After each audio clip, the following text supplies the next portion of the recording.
And for more on the growing conflict, let's go right to Jamal Abdi. He's the president of the National Iranian American Council. Great to see you. Thank you so much for joining us.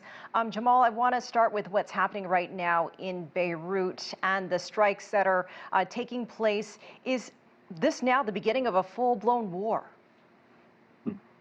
This is the question we've been asking ourselves the past 10 months, and it really it feels like we're that frog that has been boiled in the pot gradually, and this really does feel like we are in a full-blown war.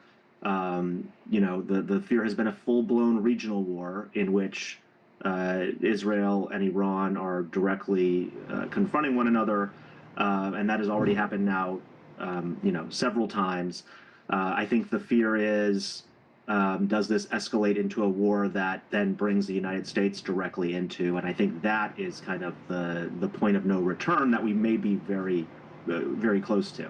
I want to get your thoughts on that because since Iran fired those missiles into Israel, we are hearing now Netanyahu threatening to respond with force.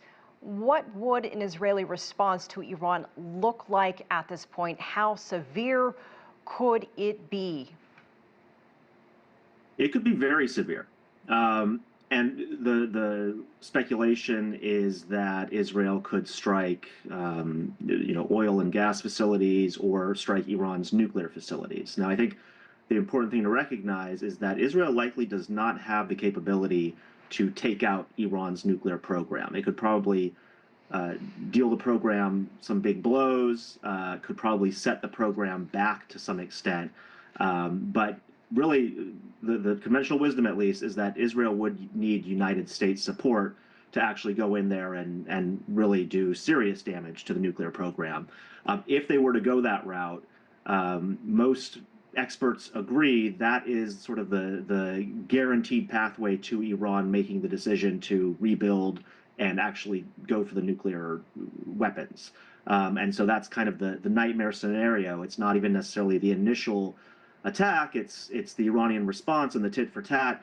And then, of course, you have to worry about the collateral damage and the civilian damage. The talk of sort of going after critical infrastructure and tanking Iran's economy, this is part of this collective punishment strategy that we've seen in Israel's conduct of the war in Gaza, that we're seeing to some extent in Lebanon, and that we've seen in the United States and Israeli approach towards Iran that has sort of leveraged massive sanctions to try to crater Iran's economy.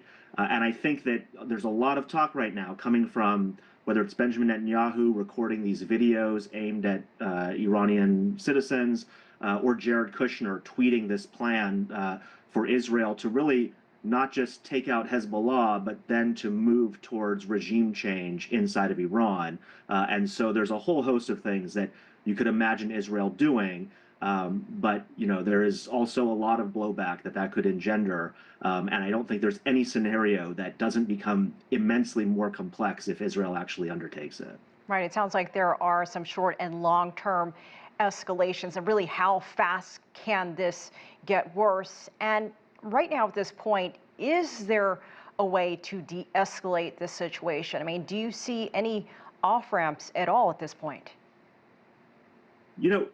For many months, people who have wanted this war to stop have urged that the United States needs to assert some leadership. And instead of, Biden has said, he said the right thing today about Israel, having a right to respond, but it has to be proportionate. And proportionality would dictate that Iran did not harm civilians, did not have massive casualties or anything like that. So those are good words, but time and time again, we've seen that those words are not matched with deeds behind the scenes, and that anytime Biden has sort of drawn a red line, he even outright said he drew a red line, Bibi crosses it and there's sort of no accountability. So the hope had been that the White House would condition weapons and say, look, if Israel is going to jeopardize U.S. interests and potentially pull the United States into a disastrous regional war, well, those are U.S. weapons, so we're not going to give you those. And the White House has refused to do that. They sort of dipped their toes in the water, but backed down. I think now we're in this extremely volatile political situation where we've got an election here in the United States in a little over a month. And so now there's even this question of who has the upper hand in terms of leverage. The U.S. is providing all of the weapons for Israel, but Netanyahu has a volatile political situation in the United States that he could exploit and, severely undermine one campaign or the other. In this case, undermine the Democrats' chances of retaining the White House by, starting this big war or whatever it may be. So I think there are leverage points, but the ability for the White House or others to use them has actually diminished over time. Jamal Abdi, thank you for your time. We appreciate your insight on the situation. Thank you. My pleasure.